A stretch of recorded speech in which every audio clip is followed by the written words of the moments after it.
కొద్ది నిమిషాలు దేవుని వాక్యాన్ని దేవుని వాక్యపు వెలుగులో పరిశుద్ధాత్మ దేవుని సహాయంతో నేర్చుకోవడానికి ప్రయత్నించేద్దాం. అపోస్తలుడైన పౌలు కొరింథీయులకు రాసినటువంటి మొదటి పత్రిక 16వ అధ్యాయము 13-14 వచనాలు బైబిల్ గ్రంథంలో నుండి చదువుకుందాం. అపోస్తలుడైన పౌలు కొరింథీయులకు రాసిన మొదటి పత్రిక 16వ అధ్యాయము 13-14 వచనాలు. మెలకుగా ఉండుడి, విశ్వాసమందు నిలకడగా ఉండుడి, పౌరుషం గలవారయ్యుండుడి, బలవంతులయ్యుండుడి, మీరు చేయు కార్యములన్నీ ప్రేమతో చేయుడి. ప్రార్థన చేద్దాం. ప్రేమ నమ్మకమైన మా ప్రియ పరలోకపు తండ్రి, కృపా కనికరములు కలిగినటువంటి మా గొప్ప దేవ, పరిశుద్ధ దూతలతో నిత్యము స్తుతింపబడుతూ ఆరాధింపబడుతున్నటువంటి మహోన్నతుడవు, శాశ్వతమైన ప్రేమను మా పైన చూపించి కనుపాపవలే మీ రెక్కల నీడలో మమ్మలను కాపాడుతున్నటువంటి మా కన్న తండ్రి, మీ నామమునకు స్తోత్రాలు, వందనాలు ప్రభా.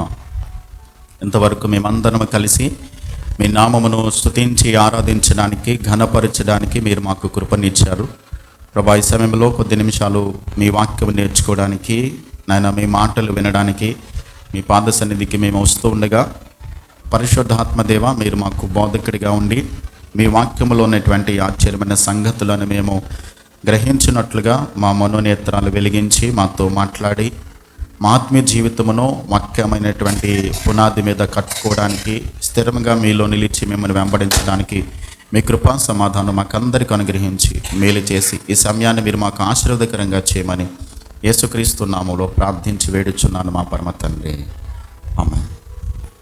చదవబడిన వాక్య భాగాన్ని ఆధారం చేసుకుని కొన్ని మాటలు మనం నేర్చుకోవడానికి ప్రయత్నించేద్దాం. గత కొన్ని వారాలుగా మనము మలాకి గ్రంథాన్ని ఇంచుమించుగా 9 వారాల పాటు మనం నేర్చుకోవటం జరిగింది. 9 వారాల్లో దేవుడు తన వాక్యము ద్వారా నేటి క్రైస్తవ సమాజంలో బ్రతుకుతున్నటువంటి మనము ఏ విధంగా దేవునిని ప్రేమించాలి, ఏ విధంగా ఆయన తండ్రి అయి ఉన్నాడు కాబట్టి మనము ఆ తండ్రిని ఏ విధంగా ఘనపరచాలి, అలాగే దేవుని సన్నిధిలో మనము ఆయనను చిన్న చూపు చూడుకోకుండా, నిర్లక్ష్యం చేయకోకుండా దేవునిని మనం ఏ విధంగా సేవించాలి, అలాగే దేవుని సన్నిధిలో మనము దొంగిలించకుండా ఆయనను ఘనపరిచేవారుగా, ఆయన వస్తున్నాడు కాబట్టి ఆయన రాకడ కొరకు మనము సిద్ధపడాలి అనేటువంటి ఎన్నో వాస్తవాలు మనము గత 9 వారాలు మలాకి గ్రంథాన్ని నుంచి మనం ధ్యానం చేయటం జరిగింది.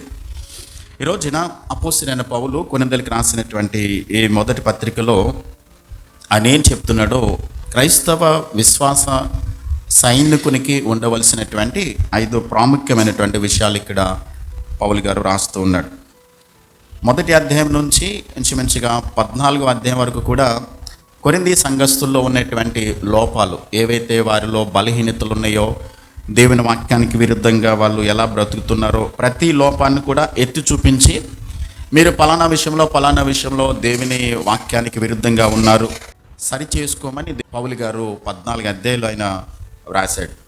15వ అధ్యాయంలో వారిలో ఉన్నటువంటి తప్పుడు నమ్మకాన్ని, వారు ఏమనుకున్నారంటే చనిపోయిన వారి నిమిత్తం గనక, మనకంటే ముందుగా చనిపోయిన వారు ఒకవేళ బాప్తిసం పొందకుండా చనిపోతే బ్రతికున్న వారు ఇక్కడ బాప్తిసం పొందితే వాళ్ళు రక్షింపబడతారు అనేటువంటి ఒక తప్పుడు అభిప్రాయం వాళ్ళలో ఉంది.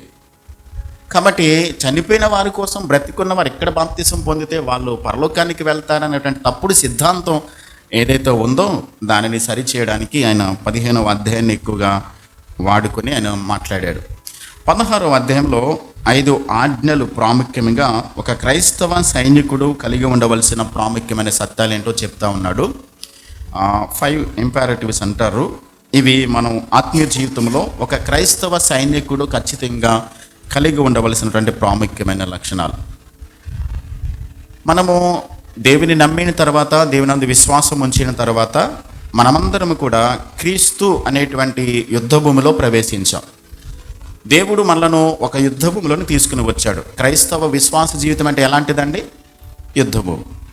ఈ యుద్ధ భూమిలో ప్రతి సైనికుడు, అంటే దేవుని అంగీకరించిన ప్రతి క్రైస్తవ విశ్వాసి యుద్ధ భూమిలో ఖచ్చితంగా ఏం చేయాలి? పోరాడాలి. శత్రువుతో మనం పోరాడాలి. మనకు శత్రువులు ఎవరు? సాతాను శత్రువు, మన శరీరం శత్రువు, లోకము మనకు ఒక శత్రువు. ఈ ముగ్గురు శత్రువులు మనకి ఎదురవుతూ ఉన్నారు.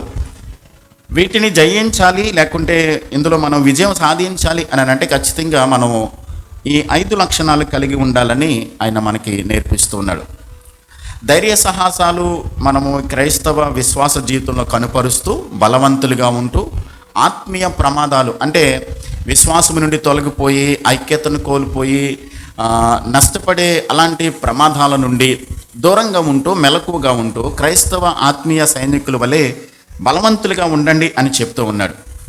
ప్రాముఖ్యంగా మొట్టమొదటిది ఏంటంటే మెలకువగా ఉండండి అని చెప్తా ఉన్నాడు. మెలకువగా ఉండాలి. గమనించండి, ఎంత గొప్ప సైనికుడైనా సరే, ఎంత గొప్ప జయించే సైన్యమైనా సరే మెలకువగా లేకపోతే ప్రమాదమే కదండి. జయించడానికి శక్తి ఉన్నా, జయించడానికి వారికి ఎంత సామర్థ్యం ఉన్నా మెలకువగా లేకపోతే వారు ప్రమాదంలో ఉన్నట్లే. జయించాము కదా అని చెప్పని అజాగ్రత్తగా ఉంటే అలాంటి సమయంలోనే పడిపోయే ప్రమాదం ఉంది. అందువల్ల శత్రువు ఏ వైపు నుండి దాడి చేస్తాడో, ఎటువైపు నుండి వస్తాడనేది ఎప్పుడు కూడా మెలకువగా ఉండాల్సిందే. ఒక భక్తుడు ఇలా అన్నాడు, ఏమన్నాడంటే a Christian always in danger అని చెప్పని అన్నాడు. ప్రతి క్రైస్తవుడు ఎప్పుడు కూడా ఎక్కడున్నాడు? చాలా ప్రమాదంలో ఉన్నాడు. చాలా ప్రమాదంలో ఉన్నాడు.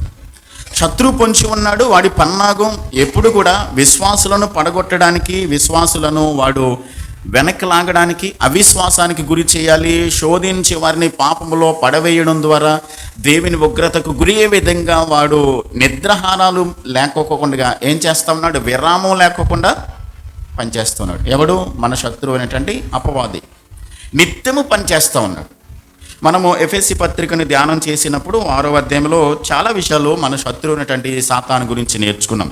సాతాను జుత్తులు మారి వాడు తంత్రాలు కల్పిస్తాడు, న్యాయ పోరాటంలోనికి రాడు, అడ్డంగా వస్తాడు. వాడు ఏ విధంగానైనా సరే ఏమాత్రము సిగ్గు కానీ లేకుంటే ఏ విధమైనటువంటి భయం కానీ ఏమీ లేకోకుండా వాడు రకరకాల పద్ధతుల్లో క్రైస్తవ విశ్వాసులను ఆత్మీయ జీవితంలో పడగొట్టి వారిని ఏ విధంగానైనా సరే దేవుని ఉగ్రతలోనికి వారిని నడిపించాలనేటువంటి ప్రయత్నంతో వాడు ప్రయత్నం చేస్తున్నాడు. మనం ఒకటి గుర్తుపెట్టుకోవాలి, ఎక్కువ ప్రమాదం ఎక్కడైతే ఉందో అక్కడ ఏం కావాలి? మనకి ప్రమాదం ఎక్కువ ఉన్న చోట ఏం కావాలి? ఎక్కువ జాగ్రత్త కావాలిగా, ఎక్కువ మెలకువ కావాలిగా.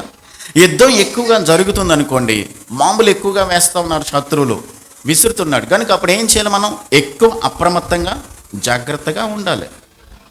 అమెరికాలో ఈ టెర్రరిస్టుల యొక్క దాడి విషయంలో ఆపద యొక్క తీవ్రత అంటే శత్రువులు వాళ్ళ మీద దాడి చేసేటప్పుడు ఈ తీవ్రత ఎక్కువగా ఉంది అని తెలియచేయడానికి వారు 5 రకాలైనటువంటి ఈ కలర్స్ సిస్టమ్ వాళ్ళు వాడతారట.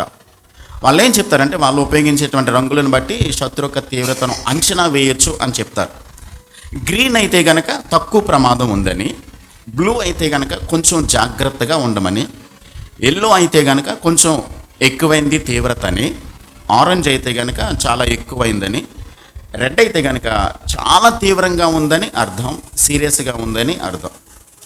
ప్రతి క్రైస్తవుడు ప్రభు నమ్ముకున్నటువంటి విశ్వాస జీవితంలో ముందుకు వెళ్ళడానికి ప్రయత్నించే వాడికి ప్రమాదం ఏ స్థాయిలో ఉంది చెప్పండి? ఈ సిగ్నల్స్, ఈ కలర్స్ని బట్టి రెడ్లో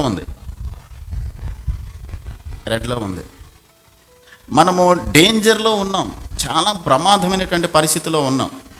శత్రువు వాడి అనుచరుల చేతుల్లో మనము పడిపోకుండా తప్పించుకోవడానికి మనము ఎల్లప్పుడూ కూడా ఎలా ఉండాలి? మెలకు కలిగి ఉండాలి. కాబట్టి మన శత్రువు చుట్టూ కూడా తీవ్రంగా వాడు పొంచి ఉన్నాడు. ఆత్మీయ జీవితంలో కనుక మనం నిర్లక్ష్యంగా ఉంటే, అనాలోచనగా ఉంటే కనుక మనం ఏం పోతాం? ఓడిపోవడానికి మనము సిద్ధపడి ఉన్నామని అర్థం చేసుకోవాలి. ప్రమాదం తీవ్రతంగా ఉంది. అయితే మన శత్రువు ఎవరు? మనం మాట్లాడుకున్నట్లుగా సాతాను, లోకము, శరీరం మనలను వెనక్కి పడగొట్టడానికి ప్రయత్నం చేస్తూ ఉంటాయి. కాబట్టి పోరాడే విషయంలో మనం మెలకువగా ఉండాలి. మెలకువగా ఉండకపోవడం, శత్రువుకు మనం ఏం చేసామంటే అవకాశం ఇవ్వడమే. జయించే సైనికునికి ఉండేటువంటి లక్షణం ఏంటంటే మెలకువ కలిగి ఉండడం, మెలకువగా ఉండాలి. అయితే ఏ విషయాల్లో మెలకువగా ఉండాలో అన్నది కొన్ని ప్రాముఖ్యమైన సత్యాలు చూద్దాం. ప్రాముఖ్యంగా సింగపూర్ అలాగే ఇజ్రాయెల్ దేశాల్లో వాళ్ళు జనాభా తక్కువ కాబట్టి వాళ్ళు ఏం చేస్తారంటే 20 సంవత్సరాలు దాటిన తర్వాత మగవాళ్ళైనా ఆడవాళ్ళైనా వాళ్ళకి ఏం చేస్తారంటే సైన్యంలోకి తీసుకుని వెళ్ళిపోయి ట్రైనింగ్ ఇస్తారు. ట్రైనింగ్ ఇచ్చిన తర్వాత అంటే ఒకవేళ యుద్ధం చేయడానికి సైన్యం సరిపోకపోతే వాళ్ళు ఏం చేస్తారంటే ఆల్రెడీ ఇంతకు ముందే ట్రైనింగ్ పొందారు కాబట్టి వాళ్ళని కూడా తీసుకుని వెళ్ళిపోతారు వాళ్ళు యుద్ధానికి. కాబట్టి సింగపూర్ లేకుంటే ఇజ్రాయెల్ దేశాల్లో ప్రతి పౌరుడికి కూడా యుద్ధాన్ని గూర్చినటువంటి సరైన అవగాహన ఉంటుంది కాబట్టి ఖచ్చితంగా వాళ్ళు సిద్ధపాటు కలిగి ఉంటారు. భారతదేశంలో మనకు అలాంటి సిస్టమ్ లేదు కాబట్టి యుద్ధాన్ని గురించి కానీ ఆ యుద్ధ వాతావరణం గురించి కానీ మనకి సరైన అవగాహన తెలీదు. అయితే బైబిల్ గ్రంథంలో మెలకువగా ఉండడం అనే క్రొత్త నిబంధన గ్రంథంలో 22 సార్లు బైబిల్ గ్రంథంలో ప్రస్తావించబడింది. కాబట్టి ప్రతి క్రైస్తవుడు కూడా ఎల్లప్పుడూ కూడా మెలకువగా ఉండడం అనేది మనం చూడాలి. మెలకువగా ఉండడం అంటే అర్థం ఏంటి? మత్తులో నుండి లేవడం, నిద్రలో నుండి లేవడం, మెలకువగా ఉండడం, ఇవన్నీ కూడా కొంచెం నిర్లక్ష్యంగా లేకోకుండా, అప్రమత్తంగా ఉండకుండా, అజాగ్రత్తగా ఉండకుండా, నీరసంగా ఉన్న వాళ్ళని ఏం చేస్తాం, మత్తులో ఉన్న వాళ్ళని ఏం చేస్తాం, అనాలోచనగా ఉన్న వాళ్ళని ఏం చేస్తాం, మనం చెప్తాం మీరు మెలకువగా ఉండండి, జాగ్రత్తగా ఉండండి అని చెప్పండి. కొరింథీ సంఘానికి పౌలు గారు ఎందుకు ఈ మెలకువగా ఉండండి అని చెప్తున్నాడని అంటే వారు ఆత్మీయ మత్తులో ఉన్నారు, ఆత్మీయ స్థితిలో మత్తులో ఉన్నారు. కాబట్టి వాళ్ళను మెలకువ చేసి, ఎలాంటి ఆత్మీయ మత్తులో ఉన్నారంటే అన్య అలవాట్లు ఆచరిస్తున్నారు, అన్య భావాలతో ఉన్నారు, అపవిత్రతకు గురయ్యారు, వివాహ విషయంలో రకరకాల వేరు అభిప్రాయాలు వాళ్ళు కలిగి ఉన్నారు. అంతేకాదు విడాకుల విషయంలో తర్వాత వక్రీకరింపబడినటువంటి భావాలతో వీరు ఉన్నారు. కాబట్టి మీరు ఇలాంటి విషయాలతో ఉంటే గనక శత్రువు నుండి సాతాను పొంచి ఉన్నాడు. కాబట్టి ఇలాంటి భావాలు కలిగినటువంటి వారిని ఏ విధంగానే సరే పడగొట్టడానికి సాతాను ప్రయత్నం చేస్తాడు. కాబట్టి ఇతరుల క్షేమాన్ని కోరేవారుగా, అంతేకాదు ఈ యొక్క దేవుని సైన్యంలో చేరినటువంటి మీరు ఎల్లప్పుడూ కూడా మెలకువతో ప్రభువును వెంబడించడానికి, ఈ యుద్ధంలో ప్రతి ఒక్కరు కూడా ఓడిపోకుండా శత్రువును జయించడానికి మెలకు కలిగి ఉండాలని చెప్తూ ఉన్నాడు. గమనించాలి, ఈ యుద్ధ పోరాటంలో వచ్చినటువంటి మనము ఖచ్చితంగా ఎవరికి వారే పోరాడుతూ ఉండాలి. మనకి క్రికెట్ లాంగ్వేజ్లో చెప్పాలంటే కనుక ఎవరి బ్యాటింగ్ వాళ్ళే చేసుకోవాలి, ఎక్స్ట్రా ప్లేయర్స్ ఉండరు. ఇప్పుడు క్రికెట్లో ఎట్లా ఉంటుంది, ఒకవేళ దెబ్బ తగిలితే లేకుంటే గాయమైతే నా ఆట వేరే వాళ్ళు ఆడటానికి అవకాశం ఉంది. కానీ ఈ దేవుడు మనకి ఏర్పాటు చేసినటువంటి ఈ యుద్ధ రంగంలో సైనికునిగా పోరాడుతున్నటువంటి ఈ యుద్ధ భూమిలో ఎవరికి వాళ్ళే పోరాడాలి. వేరే వాళ్ళు వచ్చి సహాయం చేయడానికి కానీ, వేరే నా యొక్క పాత్రను వేరే వాళ్ళు పోషించడానికి కానీ వీలు లేనే లేదు. ఎవరికి వాళ్ళే వారి ఆత్మీయ జీవితాన్ని ముందుకు కొనసాగించాలి. ప్రాముఖ్యంగా చూద్దాం ఏ విషయాల్లో మెలకుగా ఉండాలో. పేతురు రాసిన మొదటి పత్రిక 5వ అధ్యాయం 8-9 వచనాలు చూద్దాం. పేతురు రాసిన మొదటి పత్రిక 5వ అధ్యాయము 8-9 వచనాలు. నిబ్బరమైన బుద్ధి గలవారే మెలకుగా ఉండుడి, మీ విరోధి అయిన అపవాది గర్జించు సింహం వలె ఎవరిని మృంగురుదునని వెదకుచూ తిరుగుచున్నాడు. లోకమందున్న మీ సహోదరుల యందు ఈ విధమైన శ్రమలే నెరవేరుచున్నవని ఎరిగి విశ్వాసమందు స్థిరులై వానిని ఏం చేయాలి? ఎదిరించాలి. మన విరోధైనటువంటి అపవాది వాడు గర్జించు సింహం వలె తిరుగుచున్నాడు. నిబ్బరమైనటువంటి బుద్ధి కలిగి ఉండాలి. నిబ్బరమైనటువంటి బుద్ధి అని అంటే మనం గతంలో మాట్లాడుకున్నాం, పేతురు పత్రిక చదువుకున్నప్పుడు. నిబ్బరమైన బుద్ధి అని అంటే సెల్ఫ్ కంట్రోల్ ఉండాలి. ఈ మనకు శరీర సంబంధమైనటువంటి కోరికలు ఏవైతే ఉన్నాయో వాటిని అదుపు చేసుకుని మనము నిగ్రహత కలిగి ఉండి సాతాను యొక్క వ్యూహాలకు లేకుంటే వాడి పన్నాగాలకు లేకుంటే వాడి తంత్రములకు లోను కాకోకుండా జాగ్రత్తగా వాడిని ఎదిరించడానికి మనం ఏం చేయాలి? ఎల్లప్పుడూ మెలకుగా ఉండాలి. వాడు పొంచి ఉన్నాడు. అయితే నిబ్బరమైన బుద్ధి కలిగి ఉండకపోతే కనుక చూడండి, మనము తిమోతికి రాసిన 2వ పత్రిక 1వ అధ్యాయం 7వ వచనంలో ఏం చెప్తాడనంటే దేవుడు ఇంద్రియ నిగ్రహము కలిగినటువంటి ఆత్మనే మనకి ఇచ్చింది కానీ పిరికితనపు ఆత్మను మనకు ఇవ్వలేదు. అంటే ఇప్పుడు మనలో ఉన్నటువంటి పరిశుద్ధాత్మ దేవుడు, రక్షింపబడినటువంటి ప్రతి వ్యక్తులు కూడా పరిశుద్ధాత్మ దేవుడు ఉన్నాడు. ఆయన చేసే పని ఏంటంటే మన సర్వ శరీరాన్ని కూడా కంట్రోల్ చేసుకోగలిగిన, ఆధీనం చేసుకోగలిగినటువంటి ఆత్మదేవుడు మనలో ఉన్నాడు. కాబట్టి ఇప్పుడు మనకి సెల్ఫ్ కంట్రోల్ లేదు, అదుపు తప్పిపోతున్నాము, లేకుంటే మనము స్వాధీనం చేసుకోలేకపోతున్నాం అని అంటే ఆత్మ నడిపింపులో నుంచి బయటకు వచ్చామన్నమాట. అంటే ఆత్మదేవునికి మనల్ని మనం అప్పగించుకోవట్లేదు. కాబట్టి వాక్యం ఏం చెప్తుందంటే ఆత్మదేవుడు మనకు కంట్రోల్ చేసుకునేటువంటి, స్వాధీనం చేసుకోగలిగినటువంటి శక్తిని ఇచ్చాడు.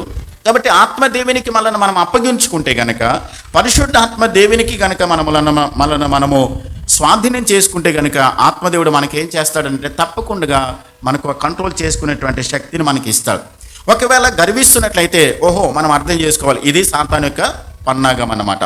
ఒకవేళ నేత్రాశ, శరీరాశ, జీవపటంబం మనలోకి వస్తున్నాయంటే ఇది వాడి యొక్క పన్నాగం అన్నమాట.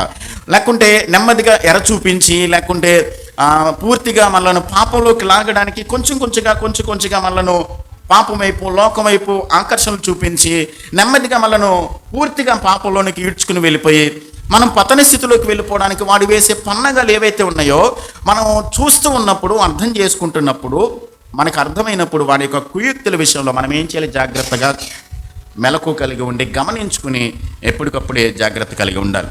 గమనించండి, అడవుల్లో గుంపుగా ఉన్నటువంటి జంతువుల మీద సింహాలు దాడి చేయవు. ఎప్పుడు దాడి చేస్తాయి? ఒంటరిగా ఉన్నప్పుడు, ఒక్కటే ఉన్నప్పుడు. ఆ లేడి కానివ్వండి, లేకుంటే జింక కానీ, అవి గుంపులుగా ఉన్నప్పుడు అది గమనించుకోకుండా అది మేత మేస్తున్నప్పుడు, సరే ఇది పట్టించుకోవట్లేదు, ఏ శత్రువు వస్తున్నాడని చెప్పి మెలకువగా లేదని అనుకున్న సందర్భంలో దాడి చేస్తాడు. శత్రువు కూడా ఏం చేస్తాడు? అలాగే మన ఆత్మీయ జీవితంలో మనం అజాగ్రత్తగా ఉన్నాము, మనము ప్రార్థనలో, లేకుంటే వాక్యములో, దేవుని సన్నిధిని గడపటంలో, దేవునితో సహవాసములో, పరిశుద్ధుల సహవాసములో, లేకుంటే దేవుని పట్ల మనము గౌరవాన్ని, దేవుని పట్ల ఆసక్తిని ఎప్పుడైతే మనలో మెల్లగా తగ్గిపోతా ఉందో వాడు ఏం చేస్తాడంటే వీళ్ళు అజాగ్రత్తగా ఉన్నారు, వీళ్ళు అప్రమత్తంగా లేరు, కాబట్టి ఇప్పుడు దాడి చేద్దామని సాతాను ఏం చేస్తాడంటే ఒక్కసారిగా మన మీద లోక ఆకర్షణలు చూపించిన తర్వాత వాడు ఏం చేస్తాడనంటే మనం పాపంలో పడిపోయి దిగజారిపోయి లోపలికి వెళ్ళిపోయిన తర్వాత వాడు ఏం చేస్తాడంటే అప్పుడు అర్థమవుతుంది, అయ్యో నేను ఎక్కడికి వచ్చేసానండి, అయ్యో నేను ఎలాంటి ఆత్మీయ స్థితిలో దిగజారిపోయానంటే, ఎలాంటి పనికి మాలిన పని చేశానంటే అని అప్పుడు మనం ఆలోచించుకుని అప్పుడు మెలకు తెచ్చుకుంటే కనుక ప్రయోజనం లేదు.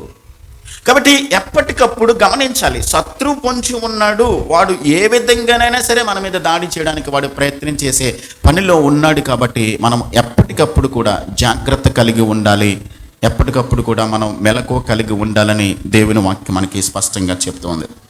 మొట్టమొదటిది ఏంటి? ఏ విషయంలో మెలకుగా ఉండాలి? మన శత్రువు అనేటువంటి సాతాను విషయంలో మనం మెలకుగా ఉండాలి. రెండవది చూద్దాం. మార్కు సువార్త 14వ అధ్యాయము 38వ వచనంలో, మార్కు సువార్త 14వ అధ్యాయము 38వ వచనంలో చదువుదాం. మార్కు సువార్త 14వ అధ్యాయం 38వ వచనం. మీరు శోధనలో ప్రవేశించకుండానట్లు మెలకుగా నుండి ప్రార్థన చేయుడి, ఆత్మసిద్ధమే కానీ శరీరము బలహీనమని పేతురుతో చెప్పాను. అంటే మనం రెండవది ఏంటంటే ఏ విషయంలో మెలకుగా ఉండాలంటే శోధనలో ప్రవేశించకుండా మనం ఏం చేయాలి? మెలకు కలిగి ఉండాలి. శోధనలో పడిపోకుండా ఉండాలంటే ప్రార్థనలో ప్రభు సహాయం కోరుతూ శోధన రాకముందే మనం ఏం చేయాలి? ముందుగా క్రైస్తవ విశ్వాసి సైనికుని యొక్క ప్రాముఖ్యమైనటువంటి ప్రాధాన్యత ఏంటంటే శోధనలో పడిపోయిన తర్వాత కాదు, శోధన వచ్చిన తర్వాత కాదు, రాకముందే మనం ఏం చేయాలి? ముందుగానే సిద్ధపాటు కలిగి ఉండాలి. శత్రువు వచ్చిన తర్వాత అప్పుడు ఆయుధాలు వెతుక్కోవడం కాదు, శత్రువు వచ్చేసి మన మీద బాంబులు వేయడానికి సిద్ధపడిన తర్వాత కాదు మనము మెలకు కలిగి యుద్ధానికి వెళ్ళడం. రాకముందే మనం ఏం చేయాలి? అలర్ట్గా ఉండాలి. కాబట్టి శోధన రాకముందే వాడు పొంచి ఉన్నాడు. కాబట్టి ప్రభు ప్రార్థనలో చెప్పాడు, మా అనుదిన ఆహారం నేడు మాకు దయచేయము. ఎప్పుడెప్పుడు ప్రార్థించాలి? అనుదినం.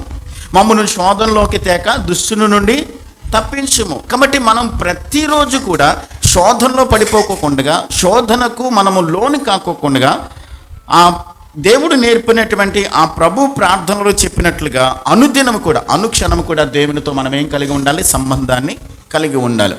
కాబట్టి మనం గమనించాలి, ప్రతిరోజు కూడా మనం చేయాల్సినటువంటి పని ఏంటంటే శోధనలో పడిపోవడానికి అవకాశాలు ఉన్నాయి. శోధనలో మనము పడిపోవడానికి సాతాను పొంచి ఉన్నాడు. కాబట్టి మన మెలకు కలిగి ఎప్పుడు కూడా ఏం కలిగి ఉండాలి? ప్రార్థించేవారుగా ఉండాలి. మొట్టమొదటిగా సాతాను విషయంలో మెలకుగా ఉండాలి, శోధనలో పడిపోకుండా మనం మెలకు కలిగి ఉండాలి. మూడవది ఏంటంటే చూద్దాం, అపోస్తల కార్యాల గ్రంథం 20వ అధ్యాయము 29, 30 వచనాలు చదువుదాం. అపోస్తల కార్యాల గ్రంథం 20వ అధ్యాయము 29, 30 వచనాలు చదువుదాం. అపోస్తల కార్యాల గ్రంథం 20వ అధ్యాయము 29, 30 వచనాలు. నేను వెళ్ళిపోయిన తర్వాత క్రూరమైన తోడేళ్ళు మీలో ప్రవేశించునని నాకు తెలియను. వారు మందను కనికరింపరు, మరియు శిష్యులను తమ వెంట ఈడ్చుకొని పోవాలనని వంకర మాటలు పలుకు మనుషులు మీలోనే బయలుదేరుదురు. కావున నేను 3 సంవత్సరములు రాత్రింబగళ్ళు కన్నీళ్లు విడిచుచు ప్రతి మనుషునికి మానక బుద్ధి చెప్పితినని మీరు జ్ఞాపకం చేసుకుని ఎలా ఉండాలి. ఇక్కడ పౌలు గారు ఎఫెసీ సంఘ పెద్దలతో మాట్లాడుతూ ఉన్నాడు. ఎఫెసీ పట్టణంలో 3 సంవత్సరాల 6 మాసములు ఆయన పనిచేశాడు. పనిచేసి వెళ్ళిపోయిన తర్వాత ఆయన చెప్తున్నాడు ఏంటంటే మళ్ళీ రెండవసారి వెళ్ళి వాళ్ళను దర్శించి వాళ్ళకి వాక్యం చెప్పడానికి టైం లేదు. అయితే ఈయన వేరే ప్రాంతానికి వెళ్ళిపోతూ ఎఫెసీ పట్టణంలో ఉన్న సంఘ పెద్దలను మిలేతు అనేటువంటి ఒక ప్రాంతానికి రమ్మని అక్కడ సముద్రం ఒడ్డున నిలబడి వాళ్ళతో సంఘ పెద్దలతో మాట్లాడుతున్నాడు. నేను వెళ్ళిపోయిన తర్వాత క్రూరమైన తోడేళ్ళు మీలో ప్రవేశిస్తాయి. అంటే అబద్ధ బోధకులు రాబోతున్నారు, అబద్ధ ప్రవక్తలు రాబోతున్నారు. అబద్ధ బోధకులు వచ్చి వారు మందను కనికరించరు, శిష్యులను తమ వెంట ఈడ్చుకుని పోవాలని వారు ఏం చేస్తారంటే వంకర మాటలు పలుకు మనుషులు ఎక్కడ బయలుదేరతారు, మీలో నుండే బయలుదేరతారు. కాబట్టి పౌలు గారు ఏం చెప్తున్నాడనంటే ఎఫెసీ సంఘాన్ని గురించి మీరు చాలా జాగ్రత్త కలిగి ఉండండి. దేని విషయంలో? అబద్ధ బోధకుల విషయంలో, అబద్ధ ప్రవక్తల విషయంలో, అబద్ధ బోధకులు దుర్బోధల విషయంలో మీరు చాలా జాగ్రత్త కలిగి ఉండండి అని చెప్పని పౌలు గారు హెచ్చరిక చేస్తున్నాడు. ఒక ప్రాముఖ్యమైన సత్యం ఏంటంటే పౌలు గారు ఏ జాగ్రత్త అయితే చెప్పాడో ఎఫెసీ సంఘానికి, మీరు ఎలాగైతే జాగ్రత్త కలిగి ఉండండి, అబద్ధ బోధకులు అబద్ధ ప్రవక్తలు దుర్బోధలు వస్తాయని చెప్పి వెళ్ళాడో అని చెప్పినట్లుగానే ఎఫెసీ సంఘంలోనికి అబద్ధ బోధకులు వచ్చేసారు. వచ్చేసి ఆ సంఘాన్ని ఏం చేశారు తెలుసా? పూర్తిగా నాశనం చేసేశారు. ఇప్పుడు ఎఫెసీ సంఘం చరిత్రలో లేదు, దాన్ని పూర్తిగా ధ్వంసం అయిపోయింది. ప్రభు చెప్పాడు చాలా సందర్భాల్లో, పౌలు ద్వారా చెప్పాడు. తర్వాత తిమోతి అక్కడ సేవ చేయడానికి పౌలు గారు పంపించాడు. ఎఫెసీ పట్టణంలో ఉన్నప్పుడు 1 తిమోతి పత్రిక 2 తిమోతి పత్రిక ఎఫెసీ పట్టణానికి రాశాడు. ఆ తర్వాత ప్రకటన గ్రంథంలో ఉన్నటువంటి యోహాను భక్తుడి ద్వారా ఎఫెసీ పట్టణానికి ఒక ఉత్తరం రాశాడు. అప్పటికి మీ తొలి ప్రేమ మొదటి ప్రేమను వదిలేశారని చెప్పని పత్రికను రాశాడు. అప్పుడు ప్రకటన గ్రంథంలో ఏం చెప్పాడనంటే, నువ్వు మారు మనసు పొంది నీ మొదటి క్రియలను చేస్తే నేను నీకు తోడుగా ఉంటాను, లేదంటే నీ దీపస్తంభం నీ యొద్ద నుండి తీసేస్తాను అని చెప్పాడు. వారు మొదటి ప్రేమను మరలా తెచ్చుకోలేదు. దేవుడు ఆ సంఘాన్ని పూర్తిగా నాశనం చేసేశాడు. చరిత్రలలో కూడా లేదు, ప్రపంచ పట్టణంలో కూడా ఎఫెసీ పట్టణం కూడా లేదు. ఎందుకనంటే గమనించాలి, అబద్ధ బోధ, అబద్ధ బోధకులు, అది దుర్బోధ ఎంత స్థాయికి తీవ్రమైన స్థితికి తీసుకుని వెళ్ళిపోతుంది అని అంటే మనను పూర్తిగా పతన స్థితిలోనికి తీసుకుని వెళ్ళిపోవడానికి అబద్ధ బోధ మనను అది ఎఫెక్ట్ అవుతుంది. కాబట్టి ఇక్కడ పౌలు గారు ఏం చెప్తున్నాడంటే మీరు దుర్బోధల విషయంలో జాగ్రత్త కలిగి ఉండండి. పేతురు పత్రికను మనం ధ్యానం చేసాం ఇంచుమించుగా 9 నెలల పాటు. అక్కడ 2 పేతురు పత్రిక 2వ అధ్యాయం 1వ వచనంలో అక్కడేమని చెప్తాడంటే, అబద్ధ ప్రవక్తలు ప్రజలలో ఉండిరి, అటువలనే మీలోనూ కూడా అబద్ధ బోధకులు ఉంటారు, కాబట్టి మెలకుగా ఉండండి అని చెప్తా ఉన్నాడు. ఈనాడు ప్రపంచంలో అబద్ధ బోధకులు ఏదో కొత్తగా వేరే డ్రెస్ వేసుకునో లేకుంటే వేరే పద్ధతిలో రారండి. వాళ్ళు బైబిల్ పట్టుకునే వస్తారు, దేవుని వాక్యాన్ని చెప్తారు, దేవుని వాక్యంలో నుండి వాళ్ళు మాట్లాడతారు, దేవుని వాక్య సత్యాల గురించే మాట్లాడతారు. కానీ వారు దేవుని వాక్యాన్ని ఏం చేస్తారు? వక్రీకరించి సత్యముల నుండి తొలగిపోయి పూర్తిగా మనము లోకంలోకి కలిసిపోవడానికి వారు ప్రయత్నం చేస్తూ ఉంటారు. కాబట్టి ఒక మాట చదువుతాం. తిమోతికి రాసిన 2వ పత్రిక 4వ అధ్యాయము 3 నుండి 5 వచనాలు చదువుదాం. అపోస్తలుడైన పౌలు తిమోతికి రాసినటువంటి 2వ పత్రిక 4వ అధ్యాయము 3 నుండి 5 వచనాలు ఇట్లా రాయిస్తాడు పౌలు గారు. ఎందుకనగా జనులు హితబోధను సహింపక దురద చెవులు గలవారే తమ స్వకీయ దురాశలను అనుకూలమైన బోధకులను తమ కొరకు పోగు చేసుకుని సత్యమునకు చెవినివ్వక కల్పనా కథల వైపునకును తిరుగు కాలము వచ్చును. అయితే నీవు అన్ని విషయములలో మితంగా ఉండము. పౌలు గారు స్పష్టంగా చెప్తున్నాడు ఈ మాటలు. ఎఫెసీ పట్టణంలో ఉన్న తిమోతికి యవనస్తుడు అక్కడ పనిచేస్తున్నాడు పాస్టర్గా. ఆయనకి చెప్తా ఉన్నాడు ఏమనంటే, జనులు హితబోధను సహింపక, మీరు వాక్యాన్ని ఉన్నదన్నట్టుగా బోధించండి, జనాలు రారు. ఆశీర్వాదాల గురించి మాట్లాడండి, తండోపతండాలుగా వస్తారు. కాబట్టి ఈనాడు ప్రపంచంలో ఏం జరుగుతుందంటే ఆశీర్వాదపు సువార్త ప్రకటించబడుతుంది. ప్రాస్పరిటీ గాస్పల్ అంటారు దాన్ని. మీరు దేవుని నమ్ముకోనండి, దేవుని దగ్గరికి రండి, మీ కష్టాలు తీరిపోతాయి, మీ సమస్యలు తీరిపోతాయి, లేకుంటే మీకు అంతా బాగుంటుంది, ఏ సమస్య రాదు దేవుని నమ్ముకుంటే అనేటువంటి బోధలు. అక్కడ ఏం జరగాలి తెలుసా? మాడు మనసు గుర్చినటువంటి బోధ కానీ, విశ్వాసంలో స్థిరంగా ఉండాలని కానీ, పాపాన్ని ఒప్పుకోమని కానీ, పాపాన్ని ఖండించి కానీ అక్కడ బోధలు జరగవు. వాళ్ళు ఎప్పుడు ఏం మాట్లాడతారు? అంత ఆశీర్వాదాల గురించే మాట్లాడతారు. దేవుడు ఇస్తాడు, దేవుడు ఇస్తాడు, ఇస్తాడు, ఇస్తాడు, ఇస్తాడు, వీటి గురించే మాట్లాడతారు. కానీ దేవుని వాక్య సత్యం ఏం చెప్తుందనంటే, నా నీతిని, రాజ్యముని మీరు మొదట వెతకండి, అప్పుడు అవన్నీ దేవుడు ఇవ్వడు అని కాదు వాక్యం చెప్తుంది. ఇస్తాడు. ఎప్పుడు ఇస్తాడు? ఆయన వాక్యానికి, ఆయన నీతికి, ఆయన పరిశుద్ధతకు, ఆయన న్యాయమునకు తగ్గట్టుగా జీవితాన్ని కొనసాగిస్తే మనం అడగనవసరంలా, దేవుడే ఇస్తాడు. మనకి ఎప్పుడు ఏది కావాలో ఆయనకి తెలుసు. కాబట్టి అన్నిటిని దేవుడు మనకి ఇస్తాడు. మన తల వెంట్రుకల గురించే దేవుడు జాగ్రత్త కలిగి, ఒక్కటి రాలాలన్నా సరే దేవుని పర్మిషన్ కావాలి. అంత జాగ్రత్త కలిగి ఉన్న దేవుడు మన అవసరాలు తీర్చడానికి గొప్ప సంగతి కాదు. కానీ మనం ఆశీర్వాదాల వెంటే పడడం కాదు. ఈనాడు ప్రపంచంలో జరుగుతున్న బోధ ఏంటనంటే, కేవలం ఆశీర్వాదాల గురించే మనకి బోధ జరుగుతూ ఉంది. విశ్వాసం గురించి మాత్రమే బోధ జరుగుతుంది కొన్ని సంఘాల్లో. విశ్వాసం ఉంచిన దేవుడు మేలు చేస్తాడు, విశ్వాసం ఉంటే దేవుడు చేస్తాడు.